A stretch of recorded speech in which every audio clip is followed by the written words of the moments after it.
पूर्ण परमात्मा पाप कर्म दंड को भी काट सकता है। अभी तक जिस भी संत व महापुरुष से मिले उन्होंने यही बताया कि पाप कर्म फल भोगने से ही समाप्त होगा।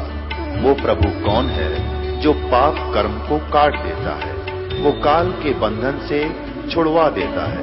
उसका क्या नाम है, पूजा की विधि क्या है? कृपया अवश्य सुनिए जगत गुरु तत्वदर्शी संत रामपाल जी महाराज के अमृत वचन। साधु बिरले छूटे, कहते यहां से तो कोई गुरुमुख पूर्ण संत और फिर संत में पूरी आस्था पूरी मर्यादा में रहता हुआ कोई बिरला ही संत यहां से पार होकर जाता है। जम किंकर के धाम नरेसा, जम किंकर के धाम नरेसा, सठ दर्शन के बंधे केसा, विष्णु पुरी लुटी विद भारी, जहाँ चंदा बदनी कामनी नारी, भोग विलास करें जहाँ प्राणी, बोर परत हैं चारों खानी। कहते इन ब्रह्मा विष्णु महेश के लोकों में और इस स्वर्ग आदि में ब्रह्म लोक आदि में वहां पर भी यही जो यहाँ सांसारिक व्यवहार है ज्यों का त्यों वहां है, लेकिन उनमें और हमारे शरीर में अंतर है। वहां की व्यवस्था, वहां की सुंदरता, वहां के आहार हमारे से कई गुना अच्छा है। जैसे एक तो गरीब व्यक्ति मजदूर व्यक्ति की व्यवस्था होती है, उसका शरीर होता है, एक अच्छे साहूकार सेठ बड़े अधिकारी की व्यवस्था होती है, उसका शरीर भी अच्छा होता है, उसका खान पान उनका घूमन फिरन की कोठी भी अच्छी। इतना अंतर कहते हैं यहाँ के और वहां के में स्वर्ग में है। लेकिन वहां भी क्या कहते हैं, भोग विलास करे जहाँ प्राणी, बोर परत है चारों खानी। वहां अपना कर्म भोग कर वो भी फिर वापस 84 लाख योनियों में आ जाते हैं। शिव पर लोटे कुटे बहु भांति, जम किंकर तोड़त है छाती। शिवलोक में चले गए, शिव की साधना करके कहते हैं फिर 84 लाख योनियों में नरक में, और यम के दूत फिर उनकी छाती तोड़ते हैं, उनके कर्म आधार पर दंड देते हैं। ब्रह्मपुरी में शोक संतापम, जहाँ हम देखे बहुत विलापम। कुबेरपुरी में जोरा कालम, जहाँ योगनी गाँव ख्यालम। जम की नगरी बहुविध जोरा, जम किंकर गुर्जों सर फोड़ा। वरुण नगर में नाचे बीरम, जहाँ कोई जीव न देखा थीरम। लोकपाल में लूट पड़ी है, जोगनी फांसे लिए खड़ी है। स्वर्ग बैकुंठ मठ सब लूटे, बिस्त बीच थे सो ना छूटे। ब्रह्मांड 2100 आग लगी है, या कृत्रिम बाजी सभी ठगी है। क्या बताते हैं कि इस 21 ब्रह्मांड में यह आग लगी है। यहाँ जैसी व्यवस्था आपकी इस लोक में है, ऐसी ही स्वर्ग में, ऐसी ही विष्णु जी के लोक में, ऐसी शिवलोक में, और एक स्वर्ग के अंदर स्वर्ग लोक जो है उसमें बहुत ज्यादा द्वीप बने हैं।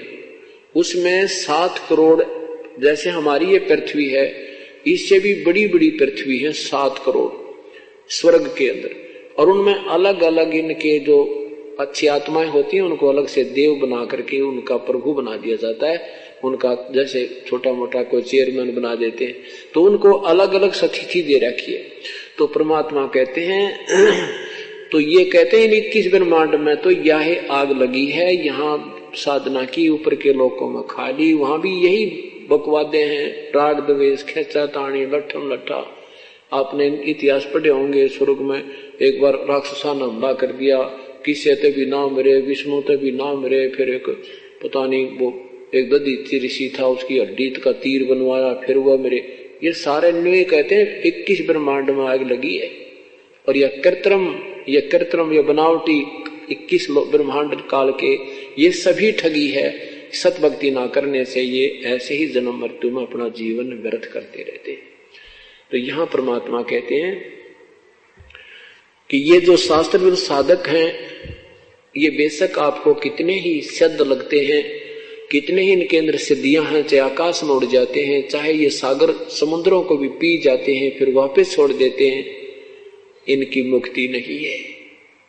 ये साधना परमात्मा पाने की नहीं, क्योंकि शास्त्र विरुद्ध है। और शास्त्र विधि को त्याग कर मनमानी जो पूजा करते हैं उनको ना कोई लाभ होता है, ना कोई कार्य सिद्ध होता है। नहीं उनको कोई सुख होता, अर्थात उनकी साधना व्यर्थ होती है। बोलो सतगुरुदेव की जय। सभी पुण्यात्मा परमेश्वर की महिमा कल से सुन रहे हैं। कल के शाम के सत्संग में आपने सुना था कि किस परमात्मा की क्या स्थिति है। अब उस परमेश्वर के पाने की विधि क्या है।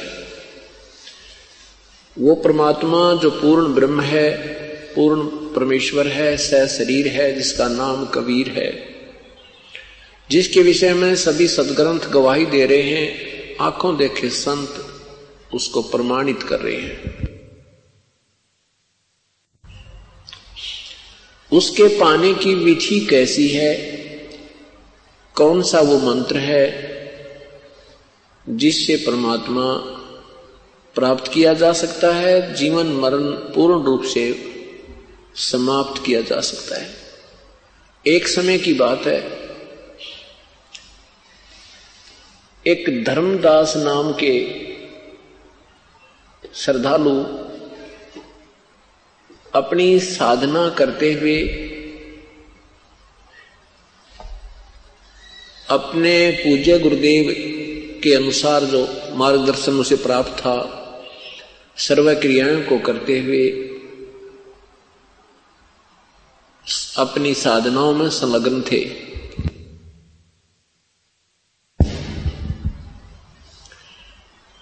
पवित्र हिंदू धर्म में जन्म होने के कारण सेठ धर्मदास जी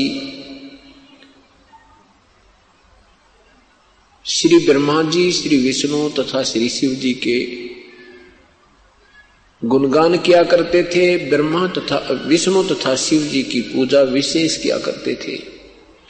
हरे राम हरे कृष्ण, ओम नमः शिवाय, ओम नमो भागवते वासुदेवाय, ओम आदि मंत्रों का भी जाप करते थे। हरे राम हरे कृष्ण आदि भी जाप करते थे। विष्णु पुराण का पाठ करते थे, गीता जी का नित्य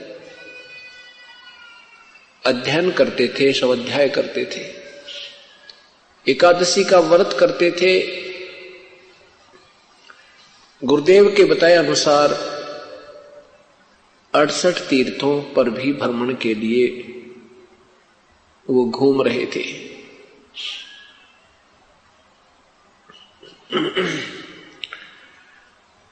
अड़सठ तीर्थों पर भ्रमण के लिए श्री धर्मदास जी घर से निकले। सर्वप्रथम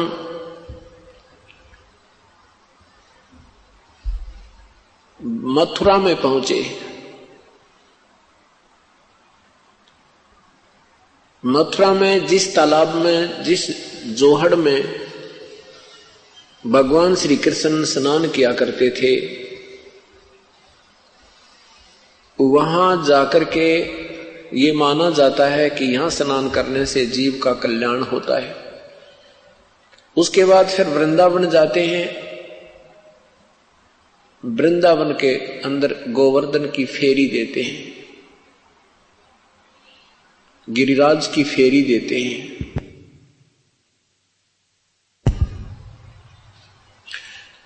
वृंदावन के बाद फिर बरसाने में भी जाते हैं, जहां की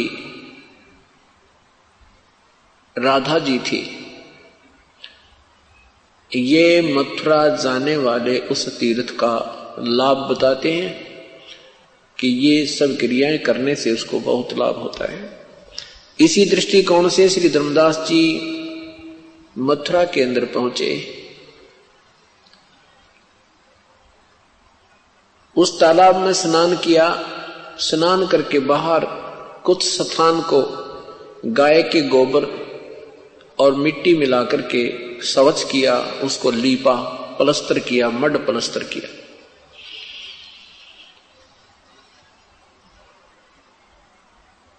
फिर उस स्वच्छ स्थान के ऊपर भगवान का एक चित्र रखा, जिसको शालग्राम कहते हैं। श्री कृष्ण जी का एक चित्र उसको जैसे पीतल का, उसको नहाया, पूरे उस तालाब से के जल से स्नान कराया उस चित्र को, तस्वीर को। उसके बाद उसको स्वच्छ कपड़े पहनाए, तिलक मुकुट रख के तिलक लगाया, सब कंठी माला डाल करके उसकी स्तुति धूप दीप किया। उसके बाद गीता जी का पाठ करने लगे। उसी समय पूर्ण परमात्मा, पूर्ण ब्रह्म, सतपुरुष कबीर देव, कबीर परमेश्वर एक जिंदा महात्मा का रूप बना के वहीं पर उपस्थित हुए। जिंदा महात्मा कौन होते हैं? मुसलमान धर्म के अंदर एक विशेष वेशभूषा होती है, काला एक कोट होता है, काला ओवरकोट जो घुटनों से भी नीचे तक का होता है, उसको चोगा भी बोलते हैं। वो काला एक कोट पहने हुए और सिर पर काला टोप पहने हुए, लंबे से चोटे का, ऐसी वेशभूषा वाले साधक को जिंदा महात्मा बोलते हैं। जिंदा महात्मा की वेशभूषा में परमेश्वर, धर्मदास जी जो अपनी साधना कर रहे थे उससे कुछ दूरी पर विराजमान हो गए, बैठ गए। धर्मदास जी ने देखा कि एक साधु आपकी क्रिया को बड़े गौर से देख रहे हैं। ऊंची आवाज में गीता जी का पाठ करने लगे।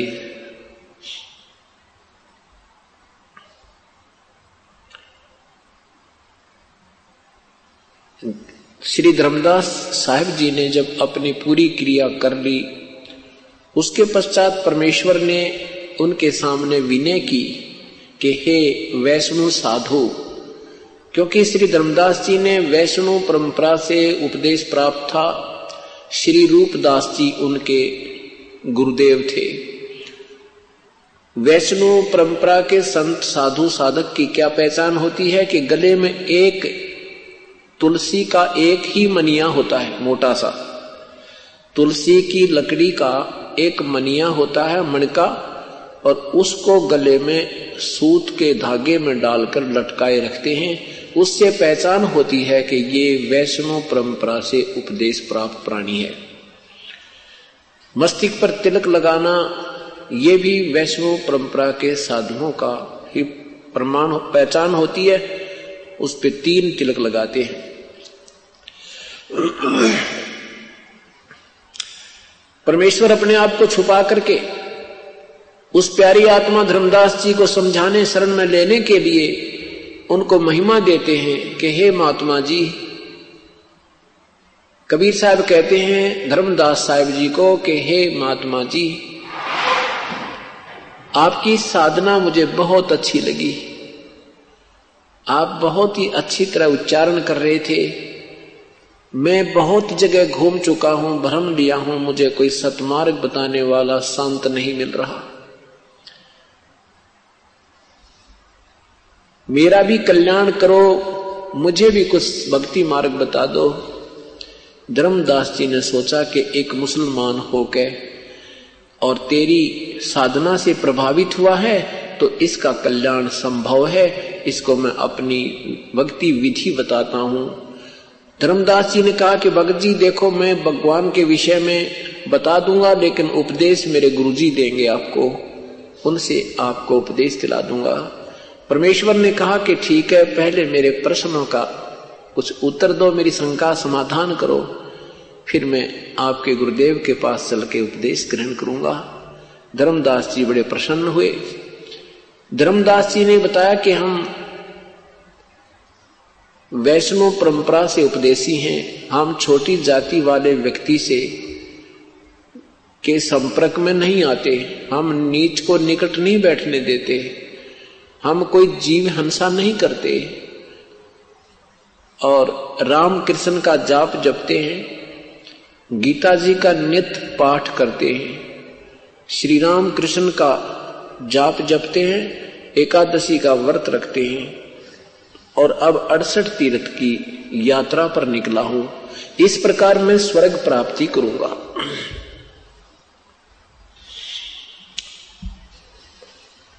परमेश्वर ने कहा, ठीक है महात्मा जी, मैं कुछ शंका समाधान के लिए प्रश्न करना चाहता हूं। धर्मदास जी ने कहा, शौक से कीजिए, शंका समाधान नहीं होगा तो आप कैसे भक्ति कर पाओगे। परमेश्वर ने कहा, आपने कहा कि मैं स्वर्ग जाऊंगा, इस तरह इस विधि से मैं स्वर्ग प्राप्ति करूंगा। आप स्वर्ग के अंदर कितने दिन रहोगे संत जी? सुना है कि स्वर्ग भी एक समय विनाश में आता है।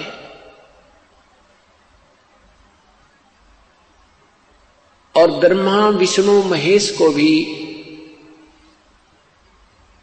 अविनाशी नहीं बताया। ब्रह्मा विष्णु महेश भी नाशवान प्रभु हैं। इन्हीं की जीवन हिस्ट्री, जीवन चरित्र अर्थात पुराणों में वर्णन है।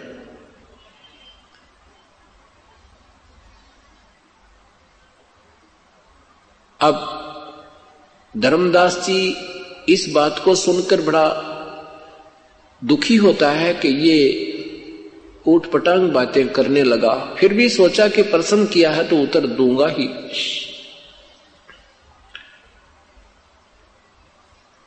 धर्मदास जी से परमेश्वर ने कहा कि देखो, 8वें अध्याय के, गीता जी के 8वें अध्याय के 16वें मंत्र में लिखा है कि ब्रह्मलोक से लेकर और नीचे तक के सारे लोग पुनर्वर्ती में हैं, अर्थात इनको ये नाशवान है, इनके प्राणियों का जन्म मृत्यु होता रहता है।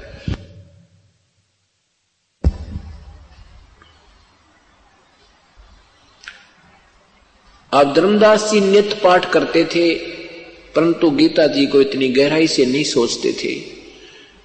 उनको वो श्लोक और अध्याय याद थे, नित्य पाठ करने से वो कंठस्थ याद थे। धर्मदास जी ने सोचा, लिखा तो ऐसा ही है। तो फिर स्वर्ग में गए हुए प्राणी भी पूर्ण मोक्ष प्राप्त नहीं हुए, उनका भी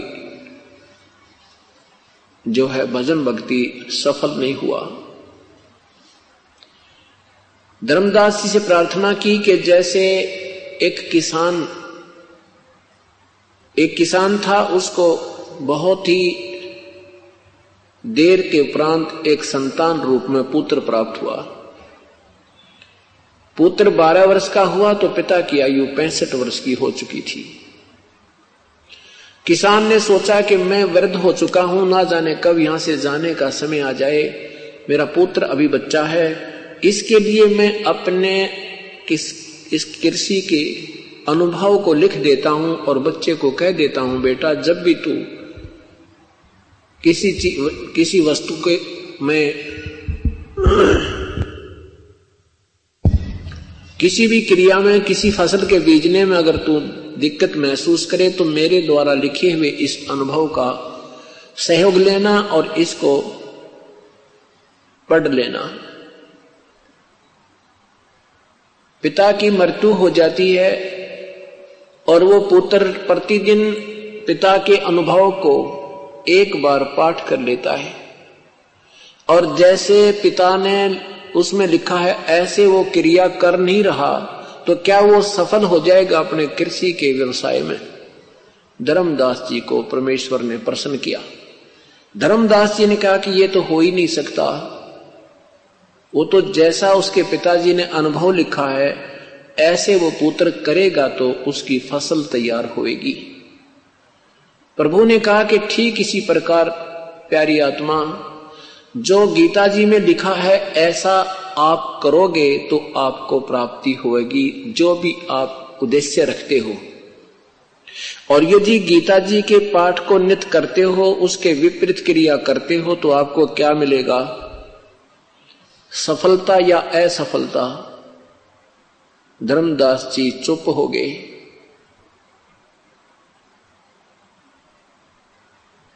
परमेश्वर ने कहा कि गीता जी के 6 अध्याय के 16वें श्लोक में लिखा है कि अर्जुन, ये योग साधना तो न तो अधिक खाने वाले की न बिल्कुल ना खाने वाले की, न ही ज्यादा जागने वाले की, न ही अधिक सोने वाले की, और न ही एकांत स्थान पर बैठकर साधना करने वाले की कभी सफल नहीं होती। बिल्कुल न खाना, व्रत रखना, एकादशी के व्रत न केवल जलपान करते हैं, वो भी शाम के समय थोड़ा सा, नहीं आहार नहीं करते। अब तो क्योंकि अब समय बदलता जा रहा है, अपनी अपनी क्रियाएं बदलती जा रही हैं, लेकिन पूर्ण एकादशी के व्रत को बिल्कुल आहार नहीं किया जाता। तो परमात्मा ने कहा कि जब तुम, गीता जी मना कर रही है कि व्रत मत करो और तुम व्रत कर रहे हो, तो गीता जी की अवहेलना कर रहे हो, शास्त्र विधि त्याग का मनमानी पूजा कर रहे हो। हरे राम हरे कृष्ण सीताराम राधे श्याम राधे राधे श्याम मिला दे, ये क्या गीता जी में कहीं लिखा है? गीता जी में लिखा है 8वें अध्याय के 13वें श्लोक में कि ओम इति एक अक्षरम ब्रह्म व्यवहारन माम अनुसमरण, यह प्रयाति तजन देहम सयाति परमाम गतिम। मेरा तो एक अक्षर का ओम नाम है, मुझ ब्रह्म के सिमरण करने का उच्चारण करके ओम ओम ओम ओम ओम ओम ऐसे, और जो इस तरह साधना अंतिम श्वास तक करता है वो मेरे वाली परम गति को प्राप्त होता है। ये हरे राम राधे कृष्ण सीताराम ओम नमः शिवाय ओम नमो भगवते वासुदेव, ये मंत्र मनमुखी है, मनमानी साधना, मनमाना आचरण है। इसके विषय में पवित्र गीता जी के अध्याय नंबर 16 के मंत्र नंबर 23-24 में कहा है कि जो शास्त्र विधि को त्याग कर मनमाना आचरण अर्थात पूजा करते हैं, उनको ना कोई सुख हो है, ना कार्य सिद्ध हो है, ना ही उनकी कोई गति हो है, यूजलेस प्रयत्न है। अब धर्मदास उस परमेश्वर के मुख की तरफ देख रहा है कि ये मुसलमान होकर के और गीता को इतने प्यारे ढंग से विवरण कर रहा है, ये कहानी क्या है? मुसलमान लोग तो अपने कुरान शरीफ के अतिरिक्त किसी शास्त्र को छूते भी नहीं। अब इस सब प्रश्नों का उत्तर नहीं दे पा रहा है और अंत में क्षुब्ध हो जाता है। दुखी होकर के धर्मदास सोचता है कि मुसलमान है, इसने कहीं से सुन लिया होगा किसी से और हमारे हिंदू धर्म की ये बेइज्जती करना चाहता है। इस बात से दुखी होकर, क्रोधित होकर धर्मदास ने कहा कि जिंदा जबान संभाल कर बात करना। आप मेरे गुरु बनना चाहते हैं या मेरे से कुछ प्रश्न ज्ञान प्राप्त करना चाहते हैं? इतना जब उन्होंने कहा तो परमात्मा अंतर्ध्यान हो गए, अदृश्य हो गए, उसके सामने से एकदम गायब हो गए। अब धर्मदास जी भयभीत हो गए कि ये तो कोई देव पुरुष था, ये कोई सिद्ध महात्मा थे, और प्रश्न जो कर रहे थे वो बिल्कुल कांटे के थे। अपनी नादानी और नालायकी पर पश्चाताप करते हैं कि ऐसे महापुरुष के साथ मैंने ऐसा बद व्यवहार नहीं करना था, दुर्व्यवहार नहीं करना चाहिए था।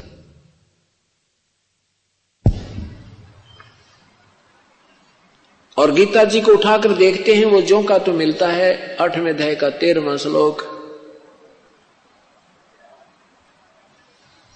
और कोई मंत्र नहीं मेरे जाप करने का, ऐसा गीता जी में ठोक के प्रमाण दिया है।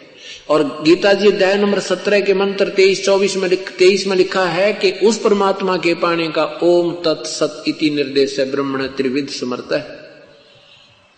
उस परमात्मा के पाने का तो वो 3 मंत्र का जाप है। ओम तो सीधा ही है, तत्सत संकेतिक है। अब धर्मदास जी सारी रात चिंतित रहे, जो क्रिया वो करते थे उसको करने को कति दिल नहीं कर रहा था। सुबह उठा, स्नान किया, स्नान करके वो शाल्यग्रामवादी की पूजा को करने को नहीं दिल कर रहा था। उसने सोची खाना बना ले पहले। अब सुबह उठा, अंधेरे में उठते ही उसने अपना खाना बनाया, लिपा, उसी प्रकार मड प्लस्टर करके लीप के गारा और गाय के गोबर से खाना बनाने लगा। तो एक मोटी लकड़ी जो बीच से थोथी थी, उसमें सुराख था आर पार, और उसमें ढेर सारी चींटियां थी। वो धर्मदास को अंधेरे में दिखाई नहीं दी। श्री धर्मदास साहिब जी ने चूल्हा बनाया, जंगल से लकड़ियां चुनी, उनको जला करके सहयोगी लकड़ी लगा के एक मोटी लकड़ी लगाई जो बीच से थोची थी, उससे अपना खाना बनाने लगा। अब वो लकड़ी जलती जलती जब निकट आई तब तक कुछ अंधेरा सा छट गया था, चांदना सा रोशनी हो गई थी और जलती जलती लकड़ी चूल्हे के पास आ गई थी। धर्मदास जी की दृष्टि पड़ी तो क्या देखा कि चींटियां अपने अंडे मुंह में लेकर और कुछ वैसे उस लकड़ी के अंदर से बाहर निकलने का प्रयत्न कर रही हैं और लकड़ी के बाहर एंड पॉइंट पर अंतिम हिस्से पर एक तरल पदार्थ उबल रहा था, उबल रहा होता है, वो उबल रहा था, उसमें से चींटियां बाहर निकलने की चेष्टा कर रही थी। जल जल कर उस पर गिर गिर कर चटक चटक होकर के वो जल रही थी, कुछ अंदर अग्नि से जल रही थी। ऐसे करोड़ों चींटियों की हत्या देखकर, हिंसा देखकर धर्मदास कांपने लगे, क्योंकि साधु आत्मा ही प्रभु पाने का प्रयत्न किया करती हैं, उनको साध संगत कहते हैं। तो वो साध आत्मा थी, परमात्मा ऐसे सुबह सुबह इतनी हिंसा देख करके वो सारा कांप गया। शेष लकड़ी पर तुरंत पानी डाल दिया, जितना भोजन बन गया था सो बन गया था, फिर भोजन नहीं बनाया। अपने आप में सोचने लगा, देख मैंने आज कितना पाप कर दिया, ए भगवान मैं तो महादोषी आत्मा हो गया, आज इस अपराध को कैसे विनाश किया जाएगा। आपे निष्कर्ष निकाला कि आज मैं निराहार रहूंगा और इस भोजन को किसी साधु संत को खिला दूंगा, मैं आहार नहीं करूंगा, मैं पाप मुक्त हो जाऊंगा।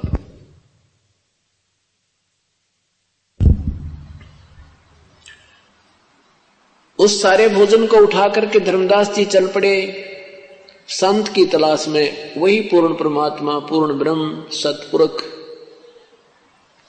एक साधु भेष बनाकर, जैसे हम साधु मानते हैं, हमारी जो दृष्टिकोण बना हुआ है कि लाल कपड़े हो, भगवा बाणा हो, गले में एक माला हो, माथे पर तिलक हो, जटा बड़ी हो या मूंड मुड़ा रखा हो या कोई ऐसी क्रिया हो, तो हम उसको संत मानते हैं। ये हमारा दृष्टिकोण है। लेकिन परमात्मा के लिए ये दृष्टिकोण नहीं है, ये तो ऊपरी दिखावा है। जिसमें सतभक्ति और सतज्ञान है वही साधु होता है, वो चाहे कैसी वेशभूषा में। धर्मदास जी की दृष्टि पड़ी के सामने साधु बैठा है, उनके चरणों में प्रणाम किया और आहार रख दिया सामने और कहा प्रभु भोजन पाओ। हे महात्मा जी आहार करो, आपको भूख लगी होगी। परमेश्वर ने कहा हां धर्मदास जी मुझे भूख लगी है, धन्य हो, धन्यभाग, धन्यवाद हो आपका। अब धर्मदास जी ने सोचा कि ये व्यक्ति मैंने कभी देखा नहीं, इसने मुझे नाम से पुकारा है। सोचा कि मैं बहुत बड़ा सेठ हूं, भंडारे करता रहता हूं, ये कभी भंडारे में आया होगा, मैंने इसको दान दक्षिणा दी, इस करके मेरा नाम जानता होगा। आप पे आप मन में ऐसा सोचकर कहा प्रभु भोजन पाओ। परमेश्वर ने क्या किया कि अपने लोटे से जल लिया, एक मंत्र बुदबुदाया और उस जल के छींटे उस आहार पर, भोजन पर लगाए। जल के छींटे लगते ही सारा का सारा आहार की चींटियां बन गई, वह कीड़ी बन गई, सारी थाली काली होगी, चींटियां बाहर निकल रही हैं थाली से।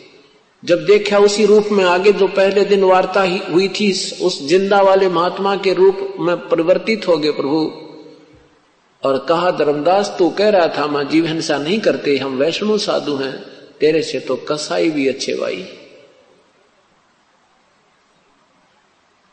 इस बात को सुनकर धर्मदास और सामने देख के उसी प्रभु को चरणों में गिर गए और कहा मेरा दोष क्षमा करो प्रभु, मैंने आपको कल आप शब्द बोल दिए।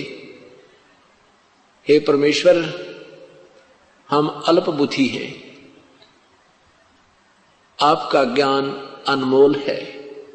पुराने रंग के आधार से और ये बुरी आदत अपनी गलती को ना मानने वाली, ये भी मेरे अंदर समावेश थी प्रभु, इस करके मैंने आपके सत्य ज्ञान को भी स्वीकार। आपके बिछुड़ने के उपरांत प्रभु मैं बहुत दुखी हुआ। ए परमात्मा मुझे नींद नहीं आई रात्रि में, ए मालिक मुझे और ज्ञान सुनाओ। मुझे और मार्ग बताओ, मेरी इच्छा होती हो गई है। सचमुच आपने जो बताया वही गीता जी को मैंने पुनर्देखा। आपने बताया कि ब्रह्मा विष्णु महेश नासवान है, मैंने उनको फिर देखा। सचमुच प्रभु ज्यों का त्यों लिखा है। हे परमात्मा, ये ज्ञान आज तक हमें किसी ने नहीं बताया। तब पूर्ण परमात्मा समझाने लगे उस प्यारी आत्मा को।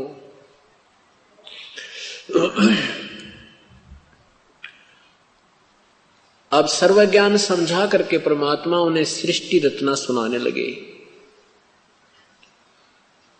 धर्मदास जी को परमात्मा ने कहा कि धर्मदास, मैं तुझे ज्ञान बताने जा रहा हूं और इस ज्ञान को तू प्रेम पूर्वक सुनना। प्रथम बार तुझे ऐसा लगेगा ऊटपटांग, क्योंकि आपने तत्व ज्ञान अभी तक सुना नहीं है। आपने लोक वेद सुना है। जिस भी पवित्र धर्म में जो भी कथाएं चलती हैं, जो भी कोई महिमा किसी संत महापुरुष की गाते हैं, आपने केवल वहीं तक सीमित सुनी है। आपको शास्त्र ज्ञान, तत्व ज्ञान नहीं सुना है। और ये वो ज्ञान है जो सदग्रंथों में विद्यमान है, लेकिन आप तक नहीं पहुंच पाया। और ये इसमें वो भी ज्ञान है जो इन सदग्रंथों में भी नहीं है, इनसे न्यारा भी है। कुछ ये ज्ञान अपने आप के सदग्रंथों में है और कुछ इससे बाहर का है। वो ज्ञान मैं बताने आया हूं, उस पूर्ण परमात्मा का। क्या बताते हैं कि आपने गीता अध्याय नंबर 4 के मंत्र नंबर 5 में पढ़ा होगा। गीता बोलने वाला प्रभु कहता है कि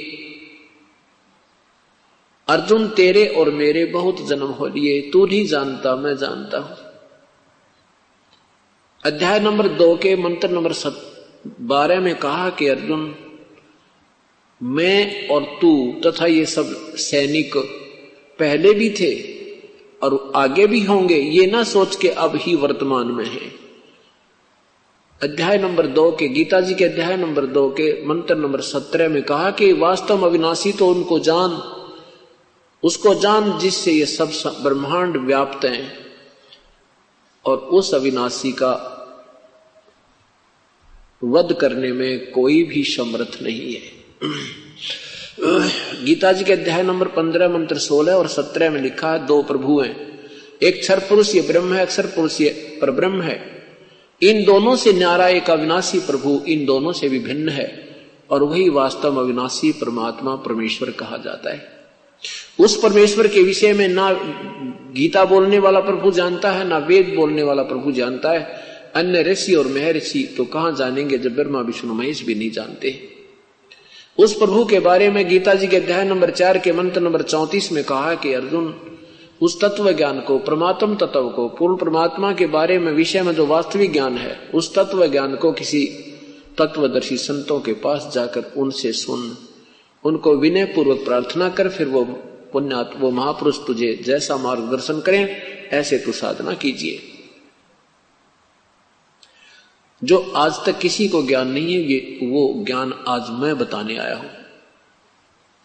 तो क्या बताते हैं कि इसके तत्व ज्ञान को समझने के लिए धर्मदास ये सृष्टि रचना का सुनना, इसको समझना और कंठस्थ याद करना बहुत आवश्यक है। और ये जो ज्ञान मैं तुझे बताऊंगा, ये जन जन को समझाना, इस ज्ञान से सबकी बुद्धि ठीक होगी, समझ में आएगी और अपने मूल मालिक को वो पहचान पाएंगे। नहीं तो युग बीत गए, कितने युग हो गए हमें जन्मते और मरते को तुम्हें, और ना बेरा कितने को और कष्ट में जीवन तुमने भोगे हैं, आगे भी भोगते रहोगे जब तक इस मार्ग को ग्रहण नहीं करोगे। धर्मदास जी कहता है, प्रभु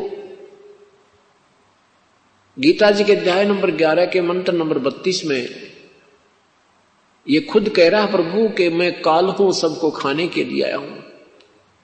परमेश्वर ने कहा कि श्री कृष्ण काल नहीं थे धर्मदास, तो वो काल कैसे कह रहे हैं अपने आप को? गीता जी का ज्ञान किसने कहा? गीता जी का ज्ञान किसने बोला? धर्मदास जी ने कहा कि श्री कृष्ण भगवान ने। परमेश्वर ने कहा कि नहीं, श्री कृष्ण भगवान ने गीता जी का ज्ञान नहीं कहा। श्री कृष्ण जी को तो पता नहीं मैंने गीता में कहा क्या था। महाभारत द्वितीय भाग पृष्ठ नंबर 667 नए में और पृष्ठ नंबर 1531 पुराने में लिखा है कि महाभारत के उपरांत भगवान श्री कृष्ण राजा युधिष्ठिर को गद्दी सौंप के इंद्रप्रस्थ की राजगद्दी पर बैठा करके कुछ दिनों के उपरांत द्वारका जाने की तैयारी की। सभी ने मिलकर प्रार्थना की कि हे भगवान, हमें एक सत्संग सुना कर जाओ ताकि हम आपके उपदेशों के आधार पर अपना जीवन भी सफल करें और कोई जीवन में गलती ना कर दें। आप हमारे गुरु हो, क्योंकि भगवान श्री कृष्ण पांडव और यादवों के धार्मिक गुरु थे। भगवान श्री कृष्ण ने वो स्थान और समय निहित कर दिया। निश्चित स्थान पर सत्संग प्रारंभ होना था। उससे पूर्व अर्जुन और श्री कृष्ण घूम रहे हैं, श्रोतागण आकर के बैठ रहे हैं, अपना अपना स्थान ग्रहण कर रहे हैं। तब अर्जुन ने कहा कि प्रभु, वही गीता जी का ज्ञान हमें फिर सुनाना जो आपने मुझे युद्ध के दौरान सुनाया था। मैं भूल गया बुद्धि दोष के कारण। भगवान श्री कृष्ण ने कहा कि अर्जुन, तू बड़ा बुद्धिहीन है, तू श्रद्धाहीन है, ऐसे अनमोल ज्ञान को तूने याद क्यों नहीं रखा। फिर स्वयं कहते हैं कि अर्जुन, मैं उसको अब ज्यों का त्यों पुनर् नहीं बता सकता, मुझे याद नहीं। विचार कीजिए धर्मदास जी, परमात्मा कह रहे हैं कि वक्ता कह रहा है कि मुझे याद नहीं, और श्रोता को कह रहा है कि तूने बुद्धिहीन याद क्यों नहीं रखा। इति सिद्धम के श्री कृष्ण ने ये गीता जी का ज्ञान नहीं कहा था। गीता जी का ज्ञान किसने बोला था? काल ने बोला था। ये ज्योति निरंजन है जो ब्रह्मा विष्णु महेश का पिताजी है। इसने कसम खाई है कि मैं व्यक्त रूप में किसी के सामने अपने ओरिजिनल रूप शरीर में नहीं आऊंगा। जो गीता जी के मैं अपना विराट रूप दिखाया है वो इसका वास्तविक स्वरूप है। जो गीता ज्ञान देते समय अपना विराट रूप दिखा करके अर्जुन को कहा था कि देख, ये है मेरा वास्तविक स्वरूप, ये तेरे से पहले ना किसी ने देखा और ना फिर कोई देख सकता, ना किसी वेदों में वर्णित विधि से, ना किसी जप से, ना तप से, ना क्रिया से मुझे प्राप्त नहीं कर सकता। गीता जी के 7वें अध्याय के 24वें श्लोक में लिखा है कि ये मेरा अटल नियम है कि मैं कभी किसी के सामने व्यक्त रूप में, इस मेरे वास्तविक रूप में कभी प्रकट नहीं होता। ये मेरा घटिया नियम है। और ये बुद्धिहीन लोग मुझे कृष्ण मान रहे होंगे, मैं कृष्ण नहीं हूं, मैं अपनी योग माया से छुपा रहता हूं। 7वें अध्याय के 25वें श्लोक में पवित्र गीता जी में काल कह रहा है। गीता जी के अध्याय नंबर 11 मंत्र 47-48 में कहा कि अर्जुन, ये मेरा वास्तविक स्वरूप है, इसको किसी भी क्रिया से, ना वेदों वर्णित विधि से, ना कोई पहले देख सका ना आगे देख सकता। ये तो मैंने तेरे पे मिहिर करके दिखाया है। वो विराट रूप जो काल ने दिखाया था वो उसका वास्तविक स्वरूप है धर्मदास जी। यदि वो स्वरूप विराट रूप श्री कृष्ण जी ने दिखाया होता तो ये नहीं कहते कि मैं ये पहले किसी ने नहीं देखा, क्योंकि भगवान श्री कृष्ण विराट रूप अपना कौरवों की सभा में दिखा चुके थे। जब कौरव पांडवों का आपस में भाई बंटवारा नहीं हो रहा था, उसके लिए भगवान श्री कृष्ण 3 बार शांति दूत बनकर गए थे। और दुर्योधन इस बात को भी सहमत नहीं हुआ था कि पांडवों को 5 गांव दे दूं, तो भगवान ने उसको कुछ शब्द, करड़े शब्द बोले थे, जिससे दुर्योधन ने भगवान श्री कृष्ण को अरेस्ट करने का आदेश सैनिकों को दे दिया था। उस समय भगवान श्री कृष्ण ने अपना विराट रूप दिखाया था, जिससे कौरव घबरा गए थे, भगवान बाहर आ गए थे।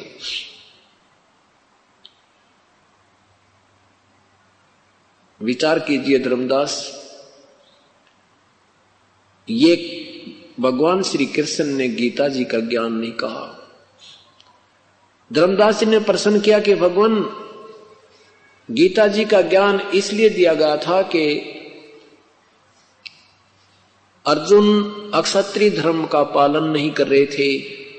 यदि श्री कृष्ण जी गीता जी का ज्ञान देकर युद्ध ना करवाते तो अक्षत्रिय हो जाते, सब नियम भंग हो जाते।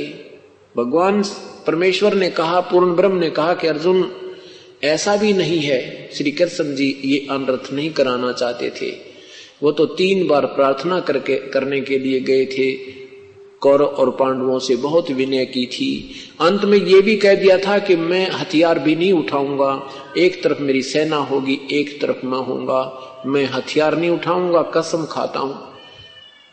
क्योंकि परमात्मा चाहते थे, श्री कृष्ण जी चाहते थे कि ये जुल्म ना हुए। ये तो धर्मदास काल की कलाबाजी थी भाई। जैसे मथुरा में कंस वध होने के उपरांत राजा अग्रसेन जी ने अपने दोहते श्री कृष्ण जी को मथुरा की बागडोर संभाल दी थी। भगवान श्री कृष्ण छोटी आयु के थे। एक काल्यवन नाम का एक राजा को पता लगा कि मथुरा का शासक एक बहुत ही बालक सा बैठा है और उस मथुरा को मैं हड़प लेता हूं, मथुरा को मैं प्राचीन कर देता हूं। इस उद्देश्य से 18 करोड़ सेना लेकर के श्री कृष्ण जी के ऊपर, मथुरा के ऊपर उस काल्यवन ने चढ़ाई कर दी। उससे कुछ ही दिन पूर्व नारद जी ने आकर के भगवान श्री कृष्ण को बताया था कि भगवान यहाँ एक गुफा है निकट ही, उसमें एक मुचकंद नाम का राक्षस राजा रहता है। उसके अंदर एक सिद्धि है कि वो 6 महीने सोता है, 6 महीने जागता है। जब वो जागता है तो युद्ध ही करता रहता है और सोता है तो उसको कोई उठा दे बीच में कच्ची निद्रा से, तो उसके अंदर एक सिद्धि है कि उसकी आंखों से अग्नि बाण छूटते हैं और सामने वाला का तुरंत वध हो जाता है। वो छुप कर सोया हुआ है। श्री कृष्ण जी को ये बात नारद जी के द्वारा बताई हुई याद थी। उधर से 18 करोड़ सेना लेकर के वो काल्यवन आ जाता है और श्री कृष्ण जी को युद्ध के लिए ललकारता है। अब 18 करोड़ सेना, वहां मथुरा की सारा 18 करोड़ जनता भी नहीं थी। श्री कृष्ण जी ने सोचा भी ये तो बात बिगड़ जाएगी, ना जाने कितने सैनिक, हिंसा हो जाएगी, और क्यों ना इस काल्यवन का वध मैं मुचकंद से करवा दूं। भगवान ने अपना अक्षत्रिय धर्म त्याग के और श्री उस काल्यवन को ललकारा कि आजा काल्यवन मेरे साथ, उतर रथ से नीचे। अब काल्यवन नीचे उतरा तो भगवान रथ छोड़ के भाग लिया। अपना क्षत्रिय धर्म भूल गए भगवान उस विनाश को बचाने के लिए, और उस गुफा में प्रवेश कर गए जिसमें मुचकंद सोया पड़ा था। गुफा के अंदर जाकर के अपना पीतांबर, जो अपना पीला कपड़ा सा एक चद्दर साथ रखा करते थे, उस पीतांबर को मुचकंद के ऊपर उड़ा दिया, सोए हुए मुचकंद पर उड़ा दिया, और आप आगे चले गए, गुफा में गहरे चले गए। कौन? भगवान श्री कृष्ण।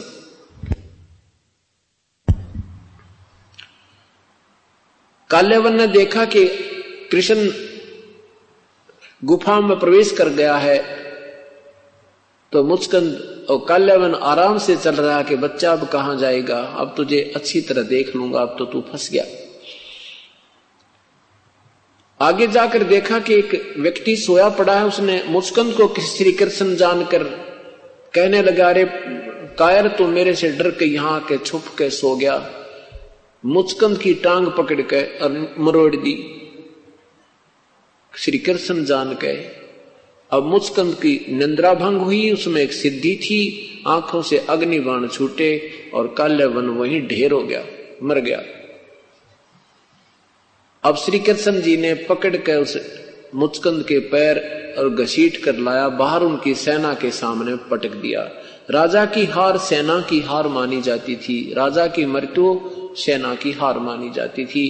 तो सभी सैनिकों ने, काल्यवन के सैनिकों ने अपने हथियार डाल दिए और अपने राजा का शव लेकर चल पड़े और कह गए कि कृष्ण जी हम फिर आएंगे, अब तुझे बख्शेंगे नहीं, अपना नया राजा नियुक्त करके। श्री कृष्ण जी ने सोचा ये तो पागल इंसान है, ये फिर आएंगे, फिर झगड़ा होगा, इसलिए विश्वकर्मा को जी को बुला करके कहा, विश्वकर्मा एक ऐसा स्थान ढूंढ ले कि उस समुद्र में जो 3 तरफ से पानी हो, समुद्र हो, एक रास्ता हो, एक द्वार हो, उस द्वार का एक द्वार वाली नगरी श्री विश्वकर्मा जी ने भगवान श्री कृष्ण के आदेश से तैयार कर दी। उधर से भगवान ने अपना सारा बोरिया बिस्तरा लाद के और प्रस्थान कर दिया, सारी मथुरा खाली कर दी और द्वारका में पहुंच गए। तो धर्मदास जी को भगवान कह रहे हैं कि धर्मदास विचार करो इन बातों पे। श्री कृष्ण ये विनाश कराना नहीं चाहते थे। जब स्वयं वो अपने अक्षत्रिय धर्म को छोड़ सकते हैं, क्या दूसरे को अक्षत्रिय धर्म की आड़ में विनाश करवा सकते हैं? ललकार उसको तैयार कर सकते हैं, प्रेरणा दे सकते हैं। धर्मदास सुन्न हो गया, तेरे की सचमुच हम रोज पढ़ते थे इन कथाओं को, पर ये जोड़ जुगाड़ मारे तो जुड़ा नहीं। देखो पुण्यात्माओं, जैसे किसी दुकान में सारे स्पेयर पार्ट रखे और जेन्युइन रखे, लेकिन उनको जोड़ने वाला इंजीनियर ना हो तो न गाड़ी बन सकती है, ना को इंस्ट्रूमेंट बन सकता है। अब ये अपने सदग्रंथ की कथाएं वो जेन्युइन स्पेयर पार्ट हैं, वो आज भी ज्यों के त्यों हैं और पहले भी थे। अब इन महापुरुषों ने इनका जोड़ जुगाड़ जोड़ नहीं सके, इसलिए वो तत्व ज्ञान नहीं प्राप्त हुआ। अब ये तत्व ज्ञान इसी को कहते हैं जो निष्कर्ष निकालकर और आपके सामने पेश कर दिया जावे, फिर बुद्धिजीवी समाज शीघ्र समझ जाता है। अब धर्मदास कति चुप हो गया। परमात्मा कहते हैं धर्मदास श्री कृष्ण जी के पास आकर के पशु पक्षी भी प्यार पाते थे, वो काल नहीं था। और काल तो वो था जिसके दर्शन करके अर्जुन जैसा योद्धा कांप रहा और कहता है भगवान अपने इस विराट रूप में समेट के अपने चतुर्भुज रूप में मुझे दर्शन दे दो, मैं तो बहुत घबरा गया हूं, मेरा तो हार्ट अटैक होने वाला है। तब उस काल ने अपना वो विराट रूप समेटा, फिर चतुर्भुज रूप दिखाया, विष्णु रूप, क्योंकि ये काल महाब्रह्मा महाविष्णु महाशिव रूप भी बनाता है। वैसे ये 1000 भुजा का भगवान है, ये 2 भुजा भी बना सकता रख सकता है, ये 1000 भुजा तक अपनी तैयार कर सकता है, दिखा सकता है, शो कर सकता है। और ब्रह्मा विष्णु महेश केवल 4 भुजा ही इनके पास हैं, ये 2 भी रख सकते हैं, ये 4 भी बना सकते हैं, ये एक सिद्धि होती है। इनसे ज्यादा ये नहीं रख सकते। इनकी माता जी केवल 8 भुजा बना सकती है, 2 में भी रह सकती है, ये नियम होता है, ईश्वरीय विधान है।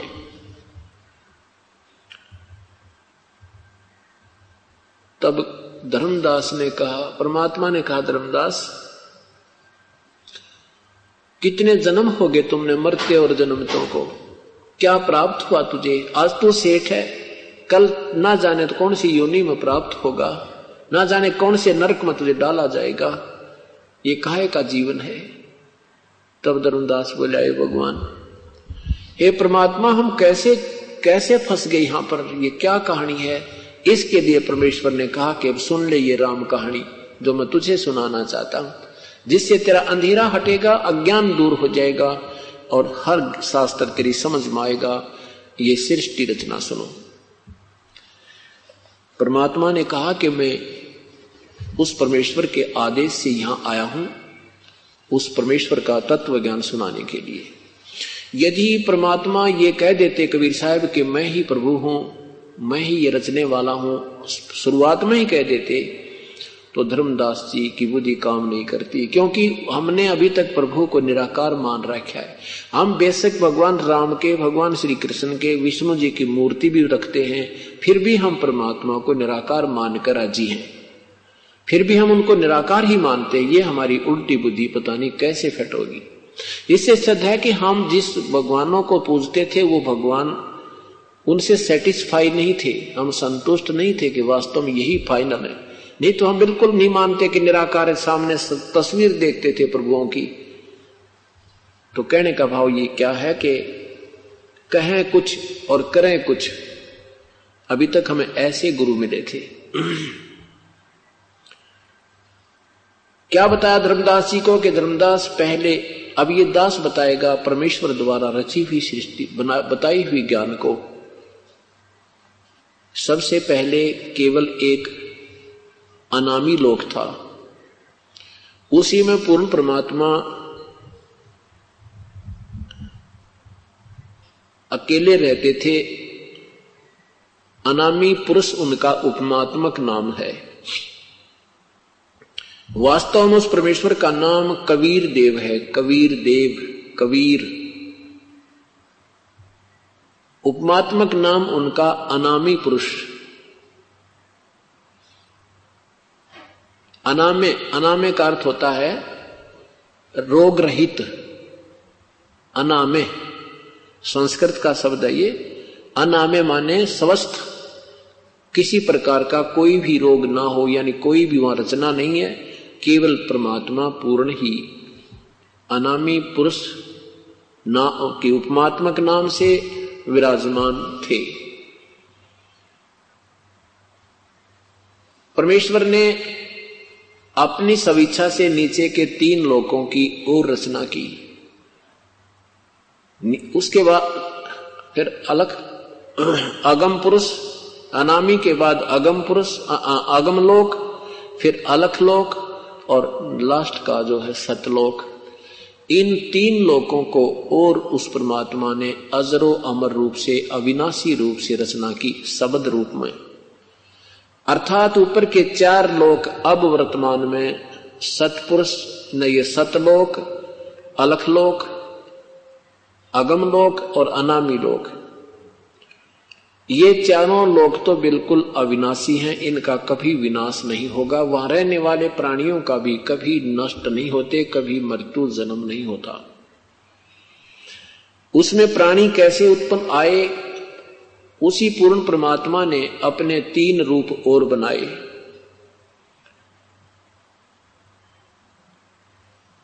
अगम लोक में वो अगम पुरुष कहलाए, अलख लोक में वो अलख पुरुष, और सतलोक में वो सतपुरुष कहलाए।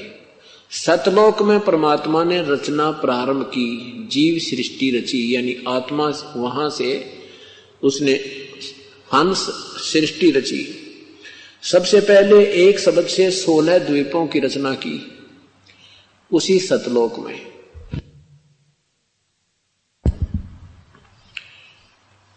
फिर 16 शब्द उच्चारण किए, उसमें 16 पुत्रों की उत्पत्ति की। 16 पुत्रों को एक एक द्वीप में रहने का आदेश दिया।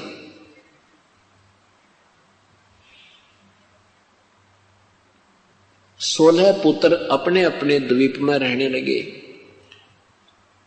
उनमें से एक पुत्र का नाम अचिंत है।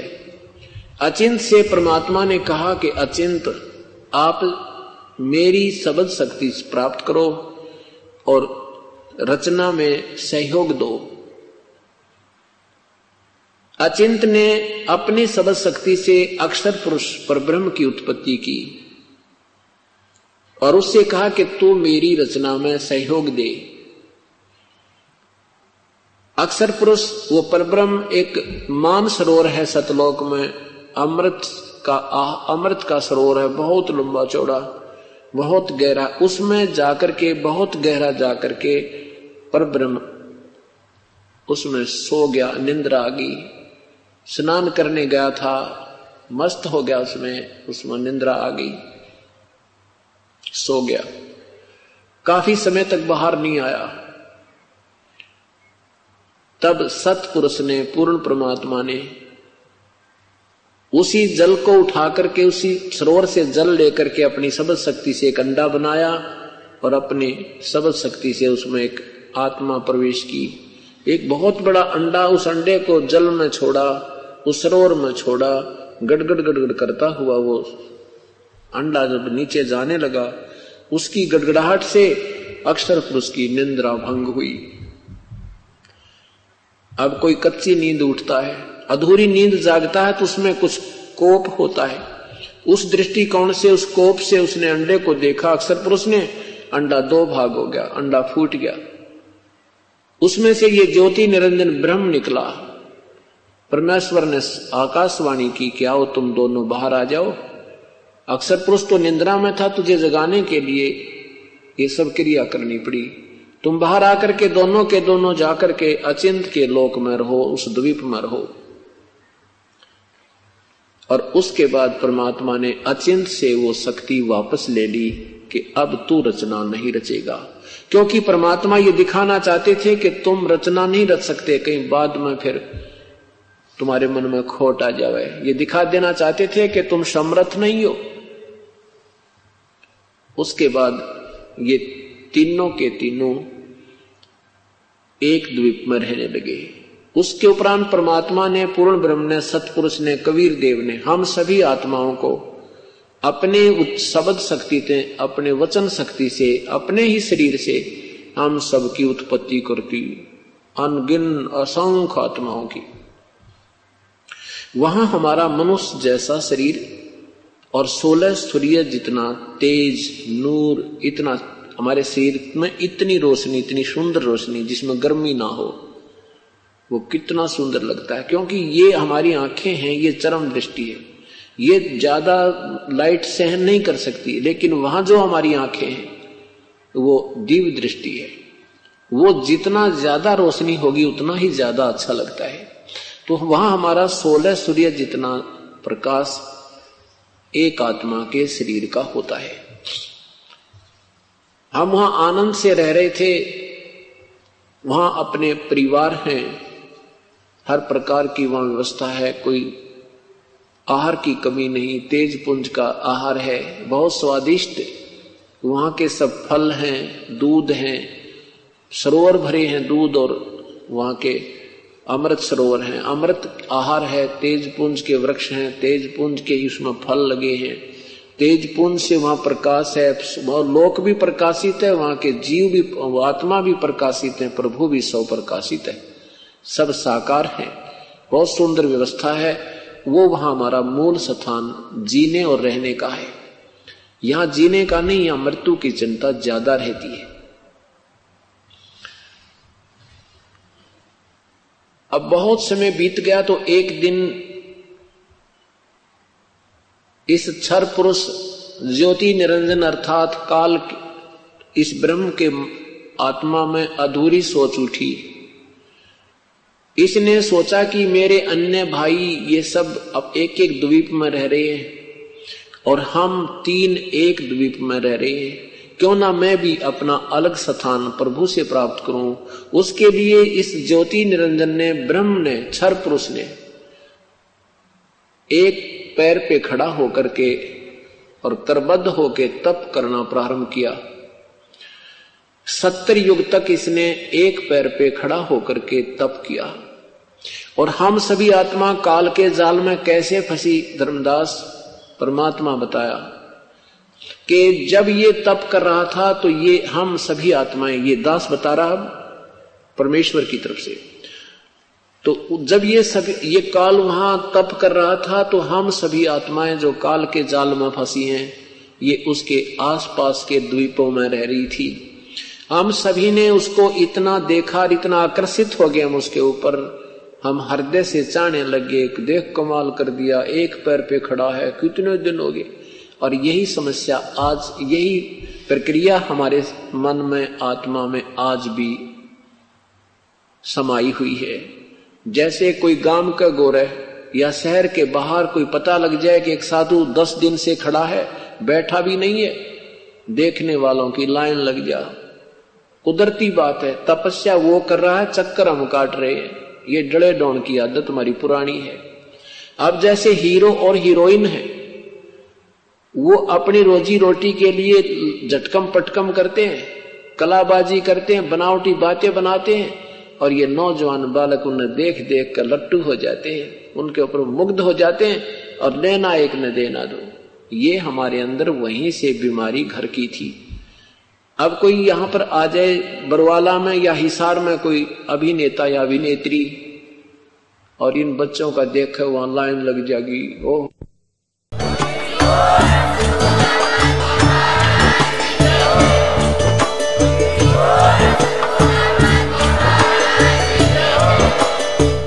सुन रहे थे जगत गुरु तत्वदर्शी संत रामपाल जी महाराज जी के मंगल प्रवचन। अधिक जानकारी के लिए विजिट कीजिए हमारी वेबसाइट www.jagatgururampalji.org। संत रामपाल जी महाराज जी के शुभ आशीर्वाद से पूरे विश्व भर में 500 से भी ज्यादा नाम दीक्षा केंद्र हैं, जिन पर संत रामपाल जी महाराज जी द्वारा ऑनलाइन निशुल्क नाम दीक्षा दी जा रही है। अपने नजदीकी नाम दीक्षा केंद्र का पता करने के लिए संपर्क करें 8222880541।